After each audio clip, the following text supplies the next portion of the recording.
Une fois arrivé à Perinaldo, la première chose à faire est de se rendre sur la pointe de la colline Poggio dei Rei, non pas pour faire pénitence comme les pêcheurs qui, selon la légende, restaient ici agenouillés toute la nuit sur des grains de maïs, mais pour apprécier le sentiment de vertige que procure le village, perché sur une crête qui surplombe deux vallées profondes.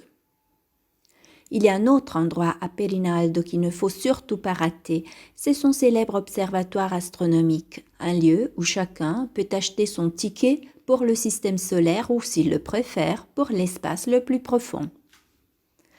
On regarde et on y projette sa soif de connaissance du cosmos. C'est l'une des choses les plus fascinantes et les plus intrigantes que je ressens. On plonge dans l'immensité, si on le veut.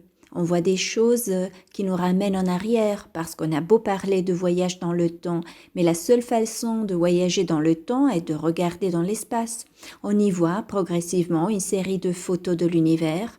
Il y a 1000, 10 000, 1 million, 2 millions, 3 millions d'années. L'importance culturelle de Perinaldo est extraordinaire car il a connu de grandes personnalités, Gian Domenico Cassini, les collatéraux de la famille Maraldi, tous directeurs de l'Observatoire de Paris, les descendants de Cassini, tous membres de l'Académie des sciences de Paris. Avec tous ces personnages originaires d'ici, la science à Perinaldo a pris de profondes racines. Et pourtant, la science, si l'on y réfléchit, c'est avant tout la recherche, les doutes, la nécessité de changer. Et si la science dont nous parlons est celle qui nous mène dans des espaces profonds et sombres et dans le magnétisme propre à l'infini, alors nous pourrions même, sans nous en rendre compte, franchir une frontière floue et entrer dans un monde de suggestions enveloppé même d'ésotérisme. Si vous avez la possibilité d'observer les ruelles de Perinaldo dans le centre historique, vous vous rendrez compte qu'il y a quelque chose de spécial. C'est un village où, à mon avis, l'ésotérisme devient visible. C'est un village ésotérique avec beaucoup de secrets. Beaucoup sont révélés, beaucoup ne le sont pas. Si vous décidez de franchir ce seuil, Perinaldo commencera à vous parler des Templiers, des symboles occultes et même d'un livre retrouvé ici par hasard en abattant un mur ancien. Un livre dont il n'existe que 3 exemplaires dans le monde et qui traite de l'ancienne Kabbale juive. Dans une telle ambiance, l'Inquisition ne pouvait pas manquer, qui d'ailleurs brûla la belle Perinetta Pizia comme sorcière.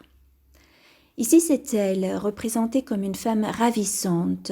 Dans l'acte, on lit que les femmes commencèrent à se plaindre, à dire qu'elle était une répandeuse de peste.